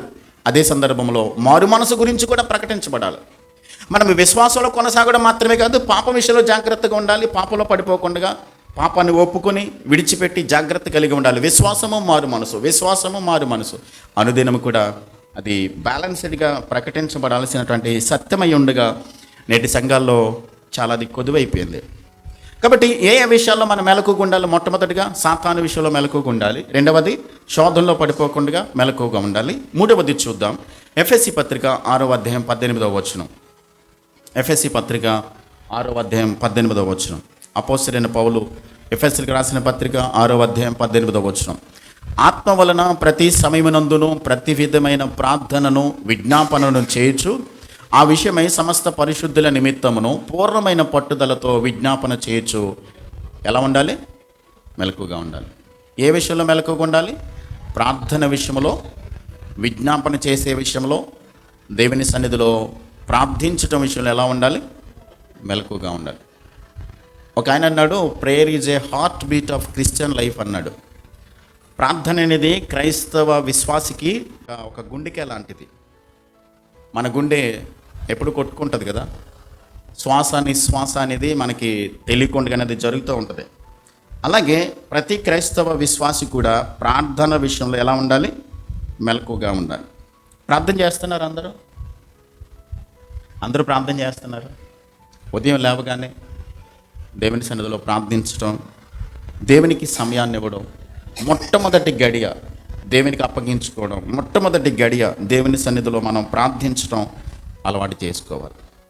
ప్రతిదినం దేవుని మీదనే మనం ఆధారపడడం, దేవుని సహాయాన్ని కోరుకోవడం, ఆయన సాన్నిధ్యాన్ని కోరుకోవాల్సిందే. ప్రతిదినం కూడా దేవుని సహాయం కోరుకోకుండా, దేవునికి ప్రార్థించకుండా, దేవుని సన్నిధిలో మనం గడపకుండా విజయాన్ని సాధించలేం. ఎందుకని? సాతానుడు వాడు పొంచి ఉన్నాడు. అంటే ఉదయం లేవగానే ఎప్పుడైతే దేవుని ఆత్మకు వలన మనం అప్పగించుకుంటామో, పరిశుద్ధాత్మ దేవుని యొక్క సహాయము, దేవుని ఆత్మ నడిపింపు మనకు ఆ రోజున సహాయం చేస్తూ ఉంటాడు. మీరు గమనించండి, ఒకవేళ కనుక ఏ రోజైతే మనం నిర్లక్ష్యంగా ఉన్నామో, ఏ రోజైతే దేవుని సాన్నిధ్యాన్ని మనం కోరుకోలేదో, ఆ రోజు ఖచ్చితంగా మనల్ని సాతాను ఏం చేస్తాడు? అటాక్ చేస్తాడు. మనం పడిపోవడానికి అవకాశాలు ఉన్నాయి. ప్రార్థన అంటే కేవలం మనము ఏదో అవసరాల నిమిత్తమే ప్రభు సన్నిధికి వెళ్ళి ప్రార్థించడం కాదు. అందుకని మనము అనుదినము, అనుక్షణము, ప్రతి సందర్భంలోనూ కూడా, ప్రతి విషయంలోనూ కూడా దేవునికి ఏం చేయాలి? మనం ప్రార్థించాలి. దశలోనికి రాసినటువంటి పత్రిక 5వ అధ్యాయంలో పౌలు గారు ఏమంటాడంటే, ఎడతెగక ప్రార్థించేయమంటాడు. ఎడతెగక ప్రార్థించేయమనంటే అది ఎట్లా జరుగుతుంది అంటే, గతంలో చాలాసార్లు చెప్పాను నేను, ప్రతి క్షణము కూడా మనం పనిలో ఉన్నా, డ్రైవింగ్లో ఉన్నా, ఉద్యోగంలో ఉన్నా, వ్యాపారంలో ఉన్నా, ఏం చేస్తున్నా దేవునితో మనము ఆత్మతో మనం కనెక్ట్ అయి ఉండడం. అంటే మన మనసును దేవునితో ఏమై ఉండాలి? కనెక్ట్ అయి ఉండాలి. మనం దేవునితో, దేవుని ఆత్మతో మనము కనెక్ట్ అయి ఉండి ఏ పని చేస్తున్నా, ఎందులో ఉన్నా, ఏ విషయంలో మనము ఉన్నప్పటికీ కూడా దేవుని ఆత్మతో మనం కనెక్ట్ అయి ఉండడం, ప్రార్థించడం అనేది మనం అలవాటు చేసుకోవాలి. ప్రార్థనను కనుక మనం నిర్లక్ష్యం చేస్తే మనం పడిపోతాం. కాబట్టి పౌలు గారు ఏం చెప్తున్నాడనంటే, మెలకుగా ఉండాల్సినటువంటి విషయాలు, మొట్టమొదటిది సాతాను విషయంలో మెలకుగా ఉండాలి. రెండవది శోధనలో పడిపోకుండా మెలకుగా ఉండాలి. మూడవది దుర్బోధల విషయంలో జాగ్రత్త కలిగి ఉండాలి. నాలుగవది ప్రార్థన విషయంలో మనము మెలకు కలిగి ఉండాలి. మరొకటి చూద్దాం. దశలోనికైలకు రాసినటువంటి మొదటి పత్రిక 5వ అధ్యాయము 6వ వచనాన్ని చదువుదాం. అపోస్తలుడైన పౌలు దశలోనికైలకు రాసినటువంటి మొదటి పత్రిక 5వ అధ్యాయము 6వ వచనాన్ని చదువుదాం. కావున ఇతరుల వలె నిద్రపోక మెలకుగా ఉండి మత్తులము కాక యుందుము. 4వ వచనం చదువుదాం. సహోదరులారా, ఆ దినము దొంగ వలె మీ మీదికి వచ్చుటకు మీరు చీకటిలో ఉన్నవారు కారు. 2వ వచనం చదువు. రాత్రి వేళ దొంగ ఎలాగ వచ్చునో అలాగే ప్రభు దినము వచ్చునని మీకు బాగుగా తెలియను. ఈ అధ్యాయంలో పౌలు గారు ఏం చెప్తున్నాడనంటే, క్రీస్తు రాకడ బహు సమీపంగా ఉంది. ఆయన ద్వారం దగ్గరనే ఉన్నాడు. గర్భిణీ స్త్రీకి ప్రసవ వేదన ఎప్పుడు ప్రారంభించబడుతుందో తెలీదు. దొంగ ఎప్పుడు వస్తాడో ఇంటి యజమానికి తెలియదు. కాబట్టి ప్రభు ద్వారం దగ్గరనే ఉన్నాడు. కాబట్టి మీరు ప్రభు రాకడ కొరకు ఏం కలిగి ఉండాలి? నిద్రపోక, మత్తులుగా ఉండక, మెలకువ కలిగి, సిద్ధపాటు కలిగి ఉండాలని చెప్తా ఉన్నాడు. అంటే ప్రభు రాకడ కొరకు మనము ఎల్లప్పుడూ కూడా మెలకువ కలిగి ఉండాలి, సిద్ధపాటు కలిగి ఉండాలి. ఆయన రాకడ కొరకు మనం ఏం చేయాలి? ఎదురు చూడాలి. మత్తయి సువార్త 25వ అధ్యాయం 13వ వచనంలో, ఆ దినమైనను ఆ గడియైనను మీకు తెలియదు కనుక మెలకువగా ఉండండి. మత్తయి సువార్త 24:42లో కూడా, కావున ఏ దినమునో ప్రభు వచ్చునో మీకు తెలియదు కనుక మెలకువగా ఉండండి. అంటే ఈ వచనాలన్నిటిలోనూ కూడా దేవుని వాక్యం మనకి ఏమి నేర్పిస్తుందనంటే, ప్రభు వస్తున్నాడు కాబట్టి మీరు ఎల్లప్పుడూ ఎలా ఉండాలి? మెలకు కలిగి ఉండాలి. సపోజ్ ఎవరైనా ఒకవేళ మీ పిల్లలు కానీ లేకుంటే హాస్టల్లో ఉన్నారనుకోండి, లేకుంటే ఎవరైనా విదేశాల్లో ఉన్నారనుకోండి, నేను పలానా రోజున నేను వస్తానని చెప్పారు, మీకు పలానా టైంకి వస్తానని చెప్పారు. మీరు ఇంట్లో వంట చేస్తూ ఉండొచ్చు, లేకుంటే బట్టలు సర్దుతూ ఉండొచ్చు, ఇస్త్రీ చేస్తూ ఉండొచ్చు, ఇల్లు ఊడ్చుతూ ఉండొచ్చు, ఏదైనా మీరు ఇంట్లో పని చేస్తూ ఉండొచ్చు. కానీ మీ మనసు మీ అమ్మాయి వస్తానంది, మీ అబ్బాయి వస్తాన్నాడు, ఎవరో వస్తాన్నారు, కొంచెం అలికిడింది అనుకోండి, వచ్చారేమో అనుకుంటాంగా. పని చేస్తూనే ఉంటాం, మన పని చేస్తూ ఉంటాం, మనకు ఉద్యోగాలు ఉన్నాయి, కుటుంబ బాధ్యతలు ఉన్నాయి. కానీ వీటన్నిటితోనూ కొనసాగుతూ మన ఒక మనసు దేవుని వైపు ఉండాలి. ప్రభు వస్తాడు అని రాబోతున్నాడని ఎప్పటికప్పుడు మనకు ఆలోచన ఒక్కొక్కసారి ఖచ్చితంగా దేవుని రాకడ కొరకు మెలకు కలిగి ఉండాలి. మన పని చేస్తూనే, మన ఉద్యోగం చేస్తూనే, మన పనులు చేస్తూనే ఒక ఆలోచన దేవుని రాకడ కొరకు మెలకు కలిగి ఉండాలి. లేకపోతే కనుక మనం ఊహించని గడియలో, మనము అనుకొనని గడియలో తప్పకుండా ప్రభు రాకడ జరుగుతుంది. అప్పుడు సిద్ధపాటు లేకపోతే కనుక మనం ఏం చేయబడతాం? విడిచిపెట్టబడతాం. కాబట్టి మత్తయి సువార్త 25వ అధ్యాయంలో బుద్ధి కలిగిన కన్యకలు, బుద్ధి లేని కన్యకలు గురించి ప్రభు మాట్లాడాడు. సిద్ధపడినటువంటి 5గురు కూడా ఎక్కడికి వెళ్ళారు? లోపలికి వెళ్ళిపోయారు. తర్వాత వాళ్ళు నూనె తెచ్చుకున్నారు, సిద్ధం చేసుకుని వచ్చి డోరు కొడుతూ ఉన్నారు. కానీ ఏమాత్రం అక్కడ ప్రయోజనం లేదు. అప్పటికి ఏం చేయబడింది? పెండ్లి కుమారుడు రానే వచ్చాడు, సిద్ధపడిన వారు లోపలికి వెళ్ళిపోయారు, డోరు వేయబడింది. వచ్చి తలుపు కొడుతుంటే మీరెవరో నాకు తెలియదు అని చెప్పని లోపల నుండి స్వరం వినబడింది. కాబట్టి మనము మెలకువ కలిగి ఆత్మీయ జీవితంలో ఎప్పటికప్పటికి కూడా ప్రతి క్రైస్తవుడు కూడా మెలకువగా ఉండాలి అనే సత్యాన్ని మనకి వాక్యం నేర్పిస్తుంది. ఏ విషయాలు మెలకువగా ఉండాలి? సాతాను విషయంలో పడిపోకుండా మెలకువగా ఉండాలి. 2వది శోధనలో పడిపోకుండా జాగ్రత్త కలిగి ఉండాలి. 3వది అబద్ధ బోధల విషయంలో, దుర్బోధల విషయంలో మెలకువగా ఉండాలి. ప్రార్థన విషయంలో మెలకువగా ఉండాలి. 5వది ఆయన రాకడ కొరకు మనం ఎప్పుడు కూడా ఎలా ఉండాలి? మెలకువ కలిగి ఉండాలి. మూలవాక్యానికి వద్దాం. కొరింథీయులకు రాసిన మొదటి పత్రిక 16వ అధ్యాయము 13-14 వచనాలు. కొరింథీయులకు రాసిన మొదటి పత్రిక 16వ అధ్యాయము 13-14 వచనాల్లో మొట్టమొదటిగా మెలకువగా ఉండాలి అనే వచనాన్ని మనం చదువుకున్నాం. 5 విషయాల్లో మనం మెలకువగా ఉండాలి. 2వది ఏంటి? విశ్వాసమందు నిలకడగా ఉండాలి. విశ్వాసమందు నిలకడగా ఉండడం అంటే దాని అర్థం ఏంటనంటే, ఇక్కడ స్థిరంగా ప్రభువును నమ్ముతూ ఉండడం కాదు. కానీ విశ్వాసం అంటే మనము ఏదైతే విశ్వాసాన్ని నమ్మామో ఆ విశ్వాస సత్యంలో నిలకడగా నిలిచి ఉండడం. మనము ఏదైతే విశ్వాసాన్ని నమ్మామో ఆ విశ్వాసంలో స్థిరంగా నిలిచి ఉండడం. అటు ఇటు కదిలిపోకోకుండా ఊగిసలాడే విశ్వాసం కానీ, పరిస్థితులు ఒకలా ఉన్నప్పుడు, పరిస్థితులు మరొకలా ఉన్నప్పుడు, ప్రతికూలంగా ఉన్నప్పుడు, అనుకూలంగా ఉన్నప్పుడు వేరుగా విశ్వాసము తొణికిసలాడే విధంగా, ఊగిసలాడే విధంగా ఉంటే కనుక మనము విశ్వాసము సరైనటువంటి విధానంలో మనం లేము. కాబట్టి పౌలు గారు ఏం చెప్తున్నాడంటే, విశ్వాసం అందు ఎలా ఉండాలి? నిలకడగా ఉండాలి. మనం నమ్మినటువంటి విశ్వాస సత్యం మీద ఎప్పుడు కూడా స్థిరంగా నిలిచి ఉండాలి. యూదా పత్రిక 3వ వచనంలో యూదా ఏమని చెప్తాడనంటే, ప్రియులారా, మనకందరికీ కలిగేడు రక్షణను గూర్చి మీకు వ్రాయవలెనని విశేషాశక్తి గలవాడనే ప్రయత్నం చేయుచుండగా పరిశుద్ధులకు ఒక్కసారి అప్పగింపబడిన బోధ నిమిత్తము పోరాడవలనని మిమ్మల్ని వేడుకొనుచు మీకు రాయవలసి వచ్చెను. విశ్వాస సత్యంలో నిలకడగా ఉండాలి. ఎందుకు? ఎఫెసీ సంఘము కూడా నిలకడగా లేరు. కాబట్టి విశ్వాస సత్యమందు గనక మనం నిలకడగా లేకపోతే మనం పడిపోతాము అన్న సత్యాన్ని పౌలు గారు ఇక్కడ నేర్పిస్తున్నాడు. ఎఫెసీ సంఘానికి ఆయన మరొక మాటని చెప్పాడు 4వ అధ్యాయం 14వ వచనంలో. ఎఫెసీ పత్రిక 4వ అధ్యాయం 14వ వచనంలో పౌలు గారు ఎఫెసీ సంఘానికి ఈ విశ్వాస సత్యంలో వాళ్ళు ఎలా ఉన్నారో అన్నది వారికి ఒక్కసారి గుర్తు చేస్తూ మీరు ఏ విధంగా నిలకడగా ఉండాలి అన్నది చెప్తా ఉన్నాడు ఆయన. 4వ అధ్యాయము 14వ వచనం, ఎఫెసీ పత్రిక 4:14లో, అందువలన మనం ఇక మీదట పసిపిల్లలమై ఉండి మనుషుల మాయోపాయముల చేత వంచనతోనూ తప్పు మార్గమునకు లాగు కుయుక్తితోనూ గాలికి కొట్టుకుని పోవునట్లు కల్పింపబడిన ప్రతి ఉపదేశమునకు అటు ఇటు కొట్టుకుని పోవచ్చు అలల చేత ఎగరగొట్టబడిన వారమైనట్లుండక ప్రేమ కలిగి సత్యము చెప్పుచు క్రీస్తు వలె ఉండుటకు మనం అన్ని విషయాల్లో ఏం చేయాలి? ఎదగాలి అని చెప్తా ఉన్నాడు. అంటే విశ్వాస సత్యమును మనం ఏదైతే నమ్మామో ఆ విశ్వాసంలోనే మనం స్థిరంగా ఉండాలి. ఆ దేవుని నమ్మాము, దేవుని అందు విశ్వాసం ఉంచాము, దేవుని మీద మనము ఆధారపడుతున్నామని అంటే మన విశ్వాసం నిలకడగానే ఉండాలి. అప్పుడప్పుడు విశ్వాసంలో మనం తగ్గిపోవడం కానీ, విశ్వాసంలో అటు ఇటు కదిలిపోవడం కానీ. చూడండి, ఒక మొక్కను ఒక చోట పాతి పెట్టి మరలా తీసి మరలా చోట పాతి పెట్టి మరలా కొన్నాళ్ళ తర్వాత మరలా పీకి మరొక చోట పాతి పెడితే ఏమవుతుంది? చచ్చి కూర్చుంటుంది, పనికిరాదు. అలాగే మన విశ్వాస జీవితంలో స్థిరంగా ఒక్కచోటే నాటబడినటువంటి, అంటే దేవుని మీద మనము పరిపూర్ణంగా మనం ఏదైతే నమ్మామో, ఏ విశ్వాస సత్యాన్ని అయితే పట్టుకున్నామో ఆ విశ్వాస సత్యంలో నిలకడగా లేకపోతే ఏమవుతుంది అంటే ఆత్మీయ జీవితంలో మనము తొలగిపోతాం. కాబట్టి నిలకడగా ఉండాలి. కాబట్టి ప్రతి విషయంలో మనం నమ్మినటువంటి విశ్వాస సత్యంలో నిలకడగా ఉండటమే మన రక్షణ స్థిరమైందని అర్థమవుతుంటుంది.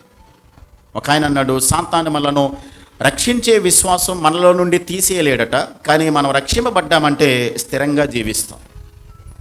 సాతానుడు మనల్ని విశ్వాసం నుండి వెనక్కి లాగడానికి వాడు ప్రయత్నం చేస్తుంటాడు, కానీ ఆ విశ్వాసంలో మనం స్థిరంగా ఉన్నప్పుడు, ఆ విశ్వాసపు ప్రమాణాల మీద మన ఆత్మీయ జీవితాన్ని కట్టుకున్నప్పుడు, నిలకడగా ఉన్నప్పుడు మనం తొలగిపోకుండా దేవునిలో కొనసాగడానికి అవకాశం ఉంటుంది. కొరింథీయులు ఎంతవరకు దిగజారిపోయారంటే వాళ్ళు దేవుని జ్ఞానం కన్నా లోక జ్ఞానాన్ని ఎక్కువగా వాళ్ళు ఆలోచించి దానికి ఎక్కువగా ఎంచుతున్నారు, ఎక్కువ విలువైనదిగా ఎంచుతున్నారు. లోక సంబంధమైనటువంటి విషయాలు చెప్తా ఉంటుంటే అబ్బా చాలా బాగుంది, చాలా బాగా ఉందని చెప్పని అనుకుంటున్నారు. కానీ దేవుని వాక్య సత్యాన్ని చెప్తూ ఉంటుంటే వాళ్ళకి అంత ఇంట్రెస్ట్గా కనిపించట్లా. అందుకని ఏం చెప్తాడనంటే, లోక జ్ఞానము దేవుడు ఏం చేశాడంటే వెరితనంగా చేశాడు. దేవుని దృష్టిలో లోక జ్ఞానము అది వెరితనంతో కూడినది, కానీ దేవుని జ్ఞానము మనలను ఆత్మీయ సత్యములో విశ్వాసంలో నిలకడగా ఉండడానికి మనకు ఉపయోగపడుతుంది. అందుకనే ఎందుకు ఇలా చెప్పవలసి వచ్చిందనంటే, లోక జ్ఞానాన్ని దేవుని జ్ఞానం కన్నా వాళ్ళు ఎక్కువగా ఎంచుతున్నారు. అందుకని ఏమని చెప్తాడంటే, మీరు నమ్మినటువంటి విశ్వాస సత్యంలో నిలకడగా ఉండండి. లోక జ్ఞానం కాదు, దేవుని వాక్య సత్యమే మనలను నిలబెడుతుంది. వాక్య సత్యము ఉన్నదన్నట్టుగా బోధింపబడటం, దేవుని వాక్య సత్య ప్రమాణాల మీద మనము దృష్టి ఉంచడం, వాటి మీద ఎక్కువ ఆలోచన కలిగి ఉండడం, వాక్య కోణంలోనే పరిస్థితులను మనం ఏం చేయాలి?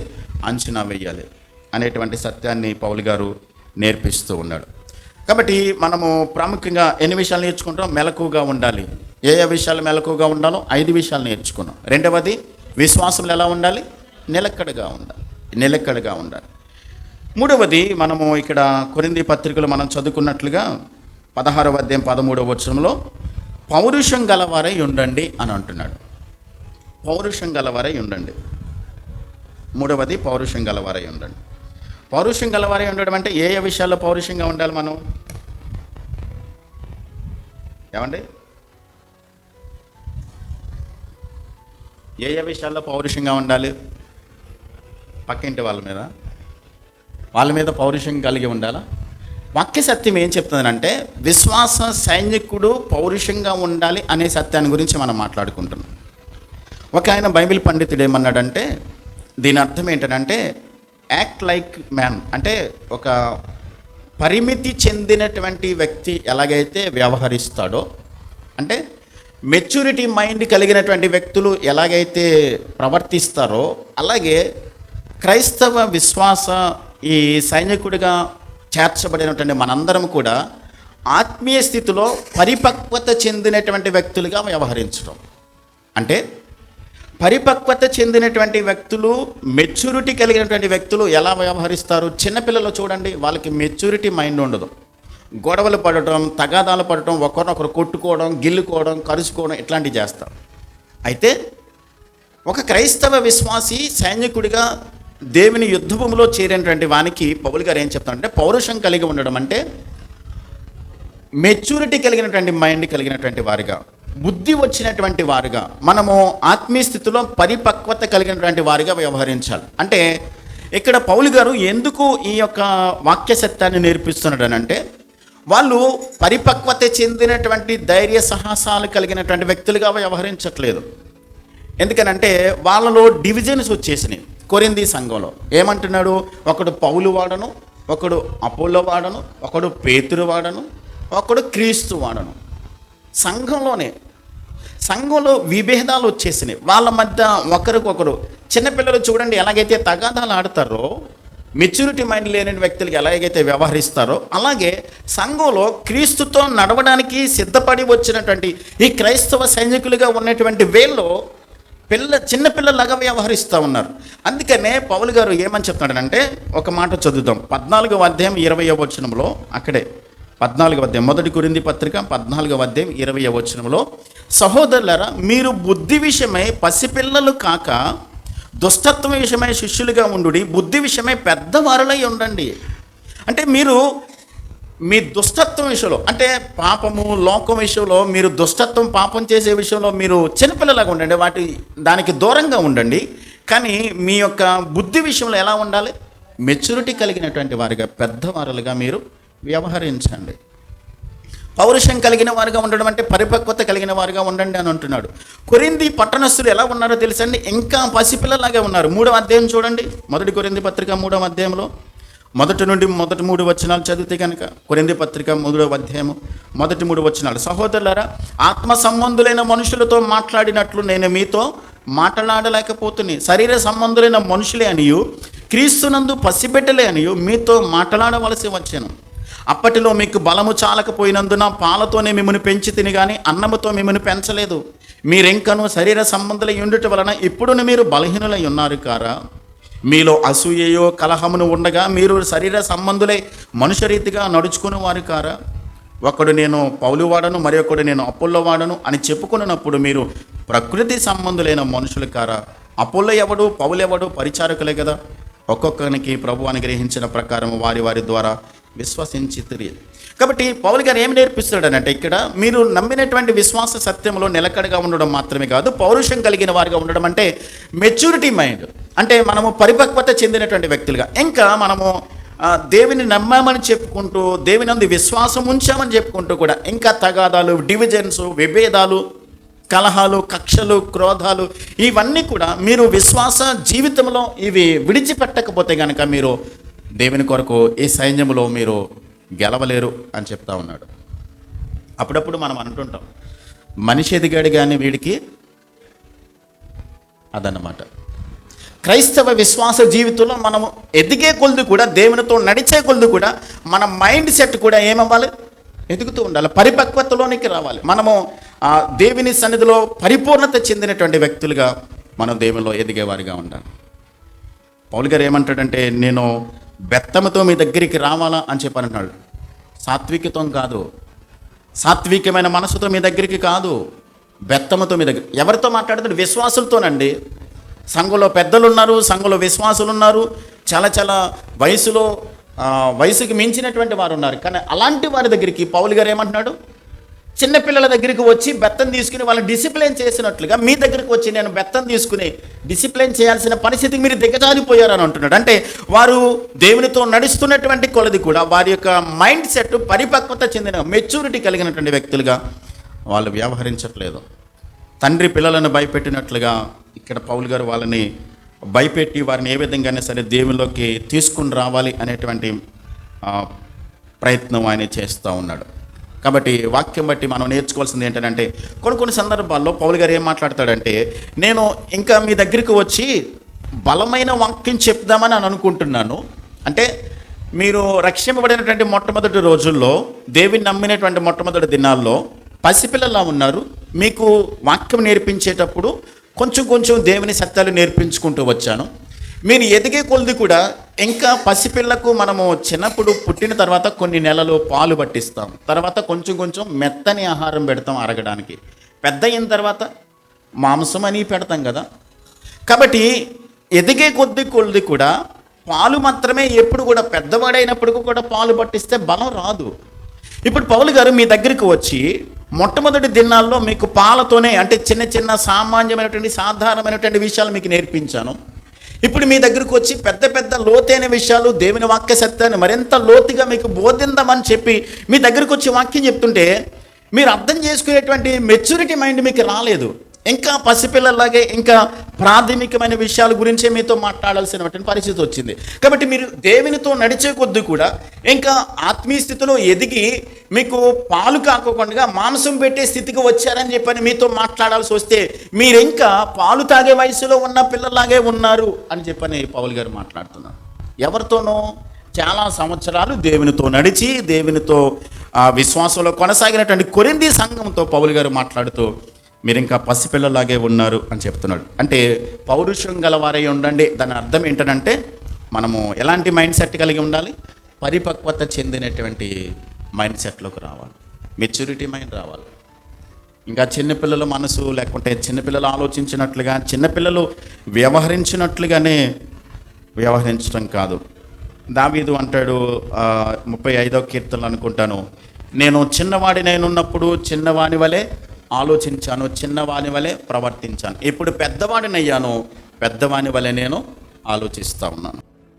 కాబట్టి మన విషయాలు మన ఆత్మీయ స్థితిలో ఆలోచించేటప్పుడు, లేకుంటే నిర్ణయాలు తీసుకునేటప్పుడు, లేకుంటే ఏదైనా పని చేయాల్సి వచ్చినప్పుడు, వ్యక్తులతో మనం వ్యవహరించేటప్పుడు చేయాల్సిన పని ఏంటంటే మెచ్యూరిటీ కలిగిన మైండ్ సెట్తో మనం మాట్లాడేవారుగా ఉండాలి. అర్థమైపోతూ ఉంటుంది ఇంకా వీళ్ళు ఎంత బుద్ధిహీనంగా మాట్లాడుతున్నారు, ఎంత తెలివి తక్కువగా మాట్లాడుతున్నారు, ఎంత కనీసం ఆలోచన లేకుండా మాట్లాడుతున్నారు అనేటువంటి విధంగా కాకోకుండా మనం ఆత్మీయ స్థితిలో ఎలా ఉండాలి? పరిపక్వత చెందినటువంటి వ్యక్తులుగా, మనము పౌరుషం కలిగినటువంటి వారిగా ఉండాలని దేవుని వాక్యం మనకి స్పష్టంగా నేర్పిస్తోంది. మొట్టమొదటిది ఏంటి? మెలకువగా ఉండాలి. ఏ విషయాలు మెలకువగా ఉండాలో 5 విషయాలు చెప్పారు. సాతాను విషయంలో, రెండవది శోధన విషయంలో మెలకువగా ఉండాలి, మూడవది దుర్బోధల విషయంలో, నాలుగవది ప్రార్థన విషయంలో, ఐదవది ప్రభు రాకడ విషయంలో మెలకువగా ఉండాలి. రెండవది ఏంటి? విశ్వాస విషయంలో మనం ఎలా ఉండాలి? నిలకడగా ఉండాలి. మూడవది పౌరుషం గలవారి ఉండాలి. పౌరుషం కలిగి ఉండడం అంటే ఎలాగా? మెచ్యూరిటీ మైండ్ కలిగినటువంటి వ్యక్తులుగా, పరిణితి చెందినటువంటి వ్యక్తులుగా మనం వ్యవహరించాలి. నాలుగవది బలవంతులై ఉండండి. 13వ వచనం, 1 కొరింథీ పత్రిక 16వ అధ్యాయం 13వ వచనంలో బలవంతులై ఉండండి. సైనికుడు ఎలా ఉండాలి? బలవంతులై ఉండాలి. పిరికివాడిగా, బలహీనుడిగా, ధైర్యం లేనివాడిగా ఉంటే యుద్ధం చేసి జయించగలడా? జయించలేడు. అయితే మీరు బలవంతులై ఉండండి అనేటువంటి ఇక్కడ పదం వాడినప్పుడు దానిని క్రియాపదం వాడాడు. పాసి వాయిస్లో ఉంది ఇక్కడ. అంటే మీరు బలవంతులు చేయబడండి, బలవంతులు కండి అని అంటున్నాడు. అంటే మనముగా బలవంతులం కాలేం, మనముగా బలాన్ని తెచ్చుకోలేం. కానీ దేవుడే మనకేం చేయాలి? బలాన్ని ఇవ్వాలి. ఈ ఆత్మీయ జీవితంలో ముందుకు కొనసాగాలనంటే దేవుడే మనకు శక్తినివ్వాలి, దేవుడే తన బలముతో మనల్ని నింపాలి. మనం ఒకటి గమనించాలి, దేవుని వాక్యాన్ని తెలుసుకుని రక్షణలోకి వచ్చిన తర్వాత మనల్ని దేవుడు ఎందుకు రక్షించుకున్నాడంటే ప్రాముఖ్యంగా దేవుని చిత్తాన్ని చేయడానికి. దేవుని చిత్తాన్ని చేయడానికి మన జ్ఞానముతో, మన శక్తితో, మన సామర్థ్యంతో ఎన్నడూ దేవుని చిత్తాన్ని చేయలేము. అది మన వల్ల కాదు. ఎందుకంటే దేవుని ఆజ్ఞకు పూర్తిగా లోబడటం అలాంటి శక్తి సామర్థ్యాలు మనకు లేవు. కానీ దేవుడే ఆయన వాక్యానికి పూర్తిగా విధేయత చూపించడానికి, ఆయన మాటలకు పూర్తిగా లోబడి జీవించడానికి, ఆయన కొరకు శక్తి కలిగి జీవించడానికి దేవుడే మనకి శక్తినివ్వాలి. అది ఎలా వస్తుంది? ఎఫెసీ పత్రికలో మనం చదువుకున్న 6వ అధ్యాయంలో ప్రభు యొక్క మహాశక్తిని బట్టి మీరు బలవంతులై ఉండండి. 6వ అధ్యాయం 10వ వచనంలో. అంటే దేవుడిచ్చేటువంటి మహాశక్తిని బట్టి మనం ఏం చేయాలంటే బలం కలిగి ఉండాలి. అంతేకాదు తిమోతికి రాసిన 2వ పత్రిక 2వ అధ్యాయం 1వ వచనంలో పౌలు గారు తిమోతికి చెప్తా ఉన్నాడు. ఏమంటే తిమోతికి రాసిన 2వ పత్రిక 2వ అధ్యాయం 1వ వచనం, నా కుమారుడా, క్రీస్తు యేసునందున్న కృపచేత నీవు బలవంతుడవు కమ్ము. అంటే బలం ఎక్కడి నుంచి వస్తుంది మనకి? దేవుని కృప ద్వారా. దేవుడు తన కృప ద్వారా, దేవుడు తన కృపను గనక మనం కోరుకుంటే దేవుడు తన కృప ద్వారా మనకేం చేస్తాడో తన శక్తిని మనకి ఇస్తాడు. మొట్టమొదటిగా ఎఫెసీ పత్రిక 6:10 ప్రకారం ఆయన మహాశక్తిని బట్టి మనం ఏం చేయాలి? ఆనియందు బలవంతులై ఉండాలి. ఆనియందు బలవంతులై ఉండాలి. రెండవది క్రీస్తు కృప ద్వారా మనం ఏం చేయాలి? నువ్వు బలవంతుడవు కమ్ము అని చెప్తా ఉన్నాడు. మనకు అర్థం కావాలనంటే మన బలం ఎవరు? క్రీస్తే మన బలం, దేవుడే మన బలం. కాబట్టి క్రీస్తే మన బలం. అందుకనే పౌలు గారు ఏమంటాడంటే, నన్ను బలపరచు అని అందే నేను సమస్తమును, అంటే ఆయనను బలపరిచిన దేవునిని బట్టి మాత్రమే నేను ఏదైనా చేయగలను. ఆయన చిత్తాన్ని చేయాలన్నా, ఆయన ఆజ్ఞల ప్రకారం జీవించాలన్నా, ఆయన కట్టడలకు పూర్తిగా లోబడి బ్రతకాలన్నా దేవుడు తన శక్తి చేత ప్రతి ఒక్కరిని నింపకపోతే మనము దేవుని చిత్తాన్ని చేయలేం. కాబట్టి ఈ పౌలు గారు తిమోతికి ఏం చెప్తున్నాడు? నేను క్రీస్తు యేసునందున్న కృప చేత నీవు బలవంతుడిగా ఉండు. మనల్ని బలపరిచేది ఎవరు? క్రీస్తే. ఆయనను బట్టి మనం ఏం చేయగలం? సమస్తమును చేయగలం. ఇంకా చూస్తే తిమోతి పత్రికలో పౌలు గారు ఏమంటాడనంటే, నేను పూర్వము దోషకుడను, హింసకుడను, హానికరుడైన నన్ను తన పరిచర్యకు నియమించి నమ్మకముగా ఎంచి నన్ను బలపరిచిన ప్రభువైన క్రీస్తు యేసు కృపకు నేను కృతజ్ఞుడనై ఉన్నానంటాడు 1 తిమోతి 1:12. కాబట్టి ఒకప్పుడు నేను బలహీనుడను, ఒకప్పుడు నేను దోషకుడను, హింసకుడను, హానికరంగా నేను బ్రతికాను. కానీ ఇప్పుడు ప్రభు నన్ను ఏం చేశాడు? బలపరిచాడు. 1 తిమోతి పత్రిక 1:12 13 మాట చెప్తున్నాడు, నన్ను బలపరిచిన మన ప్రభువైన క్రీస్తు యేసుకు నేను కృతజ్ఞుడనై ఉన్నాను. తెలియక అవిశ్వాసం వలన చేచితిని కనుక ఇప్పుడు కనికరించబడ్డాను అని అంటున్నాడు. కాబట్టి బలవంతుడు కమ్ము అంటే అర్థం ఏంటంటే, దేవుని చేత ఆయన నిన్ను బలపరిచేటట్లు ఆయనపై ఆధారపడుతూ ఆయన ఇచ్చేటువంటి బలాన్ని పొందుతూ ఉండు అని చెప్తా ఉన్నాడు. బలపరిచేది ఎవరు? దేవుడే మనల్ని బలపరుస్తాడు. ఆత్మీయంగా బలహీనంగా ఉన్నటువంటి వాడు శరీరాన్ని ఏమాత్రం జయించలేడు. ఆత్మీయ స్థితిలో కనుక బలంగా లేకపోతే, ఆత్మీయ స్థితిలో మనము శక్తి లేకపోతే ఈ శరీరాన్ని మనము జయించలేం. శరీరంలో ఓడిపోతున్నాము, శారీరక క్రియలకు పడిపోతున్నాం. శరీరం మనం శోధించినప్పుడు, శరీరం మనం లోక ఆశలకు ఆకర్షిస్తున్నప్పుడు పడిపోతున్నామంటే దాని అర్థం ఏంటో తెలుసా? ఆత్మ సంబంధంగా నీకు లోపల ఏమీ లేదనమాట, శక్తి లేదు. లోపల శక్తి ఉంటే, ఇన్నర్ స్ట్రెంత్ ఉంటే కనుక మన శరీరము మనల్ని ఆకర్షిస్తున్న, బయటికి లాగుతున్న ఆకర్షణ మనలను బయటికి ఆకర్షిస్తున్న దానికి లోను కాలేం. కాబట్టి మనకేం కావాలి? ఆత్మ సంబంధంగా బలం కావాలి. అందుకనే పౌలు గారు ఏమంటారంటే, తాను నిలుచున్నానని తలంచుకుని ప్రతివాడు పడిపోకుండా జాగ్రత్తగా చూసుకోవాలి. 1 కొరింథీ 10:12 చూస్తాం. ఆత్మీయ బలం పొందాలంటే మనల్ని మనం ఏం చేయాలంటే దేవునికి ఉపేక్షించుకోవాలి, దేవునికి ఏం చేయాలి? అప్పగించుకోవాలి. మనము క్రమశిక్షణలోనికి గురి చేసుకోవాలి. కొరింథీయులకు రాసిన 1 పత్రిక 9:12 9:25 మరియు 10 మంది పోరాడు ప్రతివాడు అన్ని విషయముల యందు మిత్తముగా ఉండును. వాడు క్షయమగు కిరీటమును పొందుటకును, మనమైతే అక్షయమగు కిరీటమును పొందుటకు మిత్తముగా ఉన్నాం. కాబట్టి నేను గురి చూడని వాని వల్లే పరిగెత్తువాడని కాను, గాలికి కొట్టినట్లు నేను పోట్లాడుట లేదు. కానీ ఒకవేళ ఇతరులకు ప్రకటించిన తరువాత నేనే భ్రష్టుడనైపోదునేమో అని నా శరీరమును నలగగొట్టి దానిని లోపరుచుకొనుచున్నాను. అంటే తను ఇన్నర్ స్ట్రెంత్, అంటే ఆత్మ సంబంధంగా తను బలం పొందుకోవడానికి, శక్తి పొందుకోవడానికి తను ప్రయత్నం చేస్తున్నాడు. 10 మంది పోరాడు ప్రతివాడు కూడా అన్ని విషయాలు ఎలా ఉంటాడు? మిత్తముగా ఉంటాడు. ఒకటండి గుర్తుంచుకోవాలి, మనము శరీర సంబంధమైనటువంటి కోరికలకు, శోధనలకు పడిపోతున్నాము అని అంటే కనుక, జయించలేకపోతున్నాము అంటే కనుక మనకు ఆత్మ సంబంధమైనటువంటి శక్తి మనలో లేదు, కోల్పోయాము. ఇన్నర్ స్ట్రెంత్ లేదు. శరీర సంబంధమైన కోరికలు ఆకర్షిస్తున్నప్పుడు వాటికి లోనైపోవడం. చూడండి, పాత నిబంధన గ్రంథంలో యోసేపు మనకు కనబడతాడు. ఆయన శరీర సంబంధంగా బలవంతుడే, యవనస్తుడు, పెళ్లి కాలేదు. కానీ ఆయనకు ఉన్నటువంటి మరొక బలం ఏంటంటే లోపల బలం ఉంది. ఆయనకి ఇన్నర్ స్ట్రెంత్ ఉంది, ఆత్మ సంబంధంగా బలం ఉంది.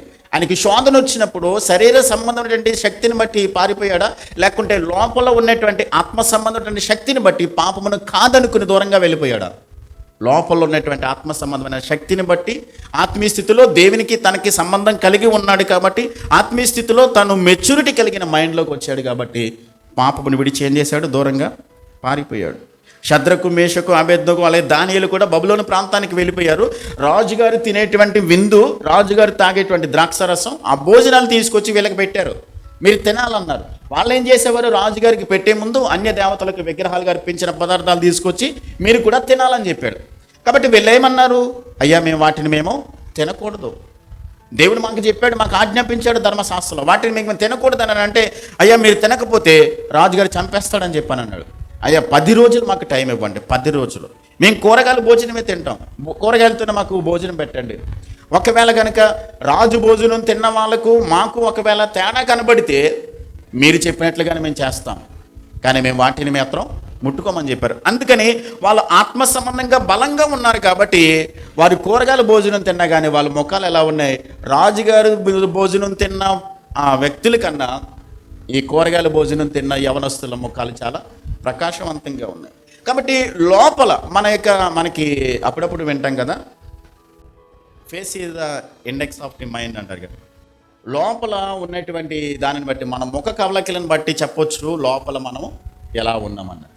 కాబట్టి లోపల గనక మనం జాగ్రత్తగా ఉండగలిగితే, లోపల గనక మన ఆత్మీయ స్థితి స్ట్రాంగ్గా ఉంటే గనక బయట ఎన్ని ఉన్నప్పటికీ కూడా అది మనలను ఏమాత్రం పడగొట్టలేదు.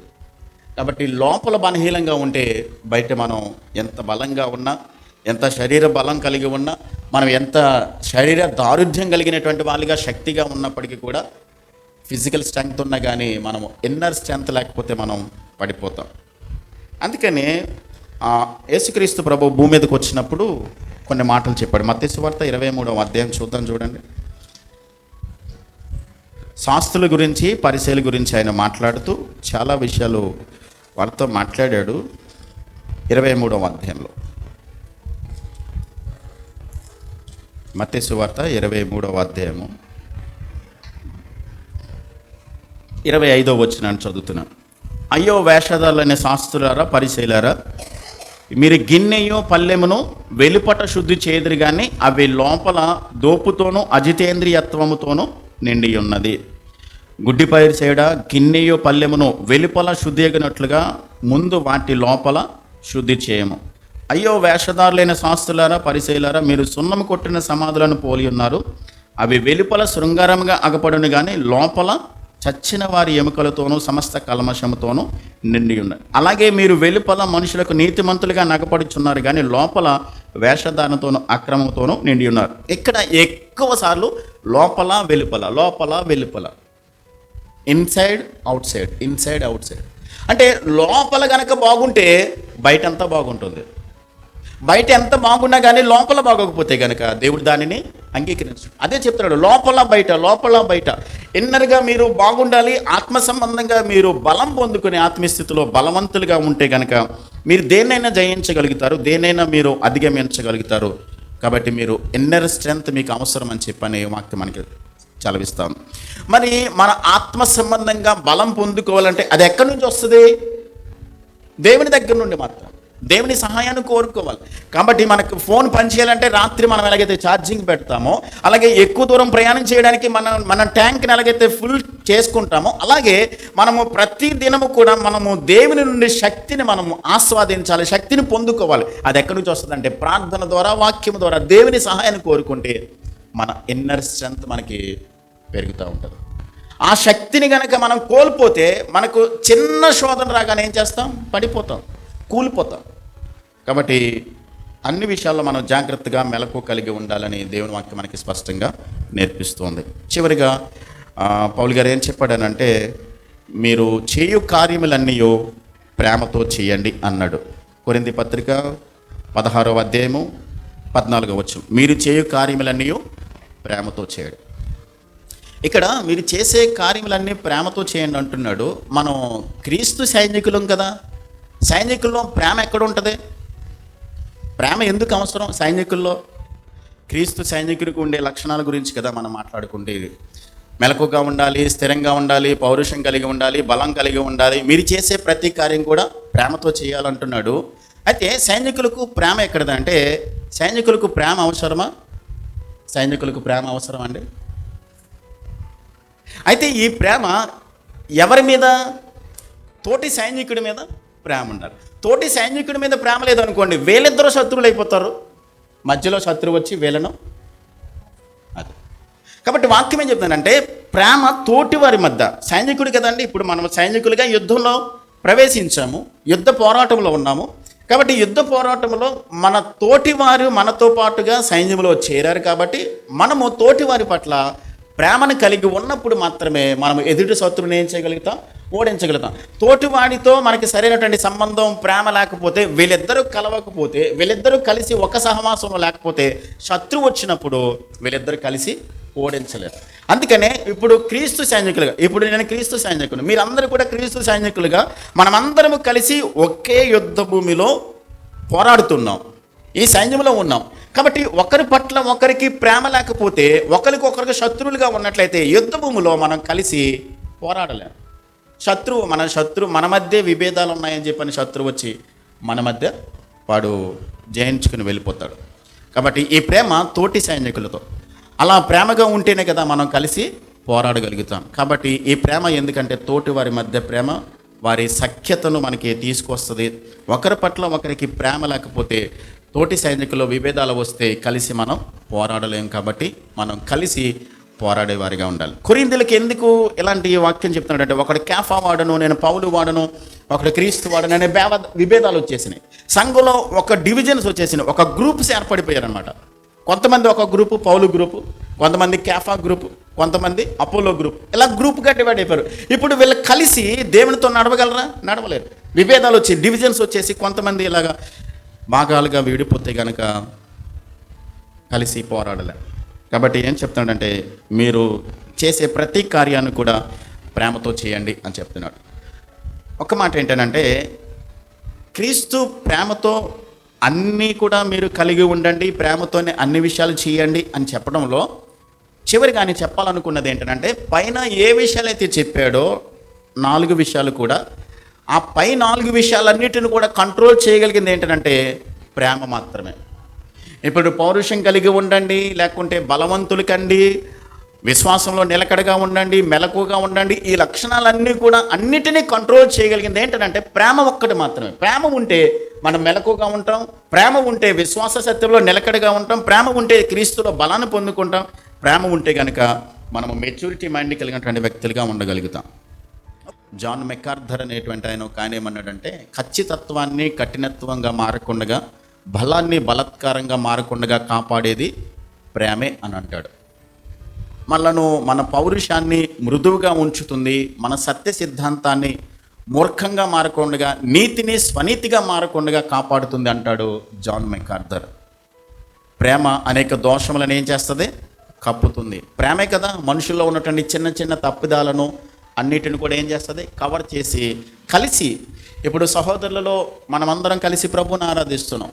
మనుషులుగా మనకి చిన్న చిన్న బలహీనతలు ఉండొచ్చు, కానీ ప్రేమ లేకపోతే ఏమవుతుంది? ప్రతి చిన్న దానిని కూడా ఎత్తి చూపించి పలానా వాళ్ళు ఈ లోపం ఉందని చెప్పని కలిసి మనము ఈ సైన్యంలో ముందుకు వెళ్ళలేము.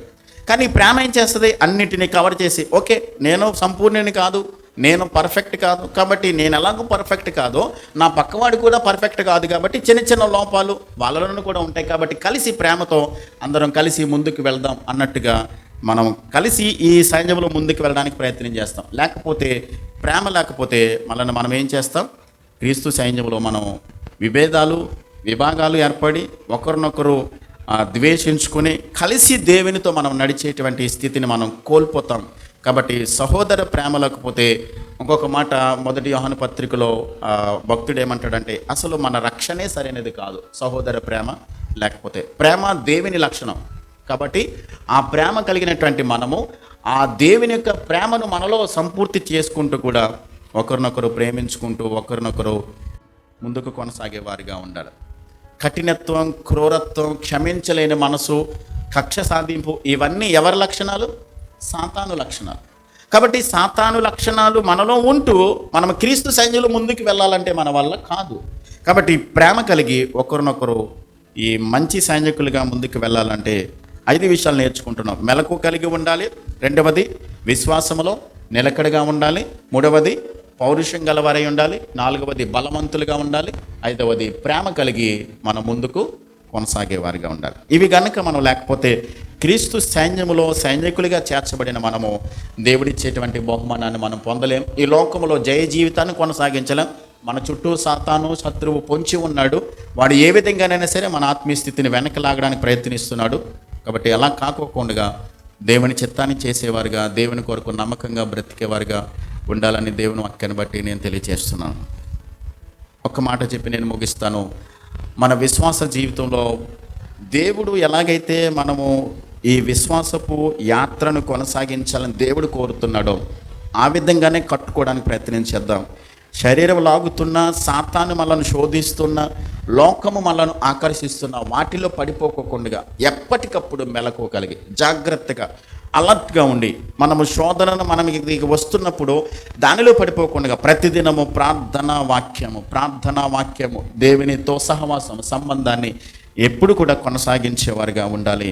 ఒకవేళ కనుక దేవునితో సంబంధాన్ని సహవాసము కలిగి లేకోకుండా, మెలకు లేకోకుండా, లేకుంటే అప్రమత్తంగా లేకపోతే సాతాను మన మీద దాడి చేస్తాడు, మనల్ని పడగొడతాడు, మన ఆత్మీయ స్థితిని వెనక్కి లాగి వెళ్ళిపోతాడు.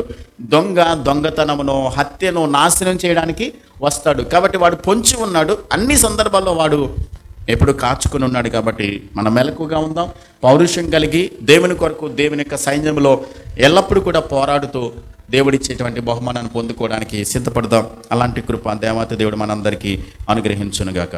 ఆమేన్. ప్రార్థన చేద్దాం. తలలో వంచండి, కళ్ళు మూయండి. చెప్పబడిన వాక్యాన్ని జ్ఞాపకం చేసుకుంటూ దేవుని వాక్యం మనతో మాట్లాడుతున్నట్లుగా మెలకుగా ఉండాలి, పౌరుషం కలిగి ఉండాలి, విశ్వాసమందు నిలకడగా ఉండాలి, బలవంతులై ఉండాలి. ప్రేమతోనే ప్రతి కార్యాన్ని మనం చేస్తూ క్రీస్తు ప్రేమలో ముందుకు కొనసాగుతూ ఈ దేవుడు ఏర్పాటు చేసినటువంటి ఈ యుద్ధ భూమిలో మెలకువ కలిగి జయించేవారిగా, ఓడిపోకుండా ముందుకు కొనసాగడానికి ప్రభుకు అప్పగించుకుందాం. ఒకవేళ చిన్న చిన్న విషయాల్లో శరీరం మనను ఆకర్షిస్తున్నప్పుడు, సాతాను మనను వెనక్కి లాగడానికి ప్రయత్నిస్తున్నప్పుడు, ఒకవేళ జయించలేక ఓడిపోతున్నామేమో, శరీర శోధనకు పడిపోతూ సాతానుకు లొంగిపోతున్నామేమో, పాపముతో రాజీ పడిపోతున్నామేమో, దేవుని వాక్యం మనకి స్పష్టంగా నేర్పిస్తుంది. క్రీస్తు యేసునందున్న కృప చేత బలం తెచ్చుకుందాం. మనల్ని బలపరిచేది దేవుడే. ప్రభువా, నన్ను మీ శక్తితో నింపండి, ప్రభువా నన్ను మీ యొక్క ఆత్మశక్తి చేత నన్ను బలపరచండి.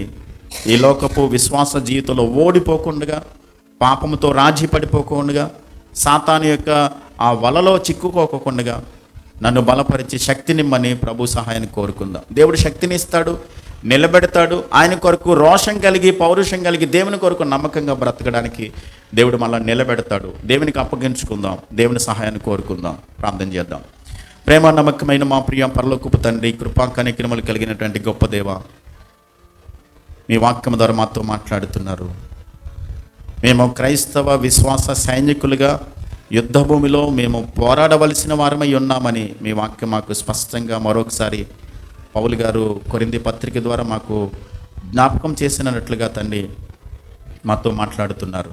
తండ్రి, విన్న వాక్యాన్ని మా హృదయంలో భద్రపరుచుకుని మేమెక్కడ బలహీనులమో, ఎక్కడైతే మీ చిత్తాన్ని చేయలేకపోతున్నామో, ఎక్కడైతేనైనా మేము లోకానికి, శరీరానికి, సాతానుకు శోధనలో మేము పడిపోతూ రాజీ పడిపోతున్నామో, మాకు శక్తినివ్వండి ప్రభా. మమ్మలను బలపరచండి తండ్రి. ఈ లోకంలో పడిపోకుండా, జారిపోకుండా మీ కొరకు నమ్మకస్తులుగా బ్రతకడానికి, పాపముతో రాజీ పడిపోకుండా మెలకువ కలిగి శోధనను మేము ఎదిరించగలిగినటువంటి శక్తిని మేము పొందుకునే ప్రభా, మీలో విజయాన్ని సాధించడానికి కృపనివ్వండి. లోకము చాలా భయంకరంగా ఉంది నాయన. మా చుట్టూ పరిస్థితులు ప్రభా, మేము ఈ లోకంలో బ్రతుకుతున్నప్పుడు ఎన్నో మమ్మలను ఆత్మీయ స్థితిలో వెనక్కలాగడానికి ఎన్నో ప్రతికూల పరిస్థితులు ఎదుర్కొంటూ ఉన్నాం. వాటన్నిటిని జయించటకు మీ శక్తి మాకు కావాలి. అనుగ్రహించండి, నింపండి, మీ బలముతో మమ్మల్ని నింపండి, బలవంతులుగా చేయండి. ఓడిపోకోకుండా ప్రభా, శత్రు యొక్క వలలో పన్నగాల్లో మేము చిక్కుకోకుండా తండ్రి మమ్మల్ని నిలబెట్టి, మా పాదములు తొట్టెలకుండగా మమ్మల్ని స్థిరపరిచి, మీలో బలపరిచి మమ్మల్ని నడిపించండి. వాక్యాన్ని విన్న బిడ్డలందరినీ కూడా ప్రభా మీ వాక్యం చేత స్థిరపరిచి, పడిపోకుండా, లోకానికి పాపానికి అప్పగించుకోకుండా స్థిరంగా మీలో నిలిచి ఎల్లప్పుడూ కూడా జయ జీవితాన్ని కొనసాగించటకు మీ కృపా సమాధానం మెండుగా ప్రతి వారికి మీరు అనుగ్రహించి, మేలు చేసి దీవించి, మీకు మాత్రమే మహిమ తీర్చుకునిమని యేసుక్రీస్తు నామములో ప్రార్థించి వేడుచున్నాను మా పరమ తండ్రి. ఆమేన్.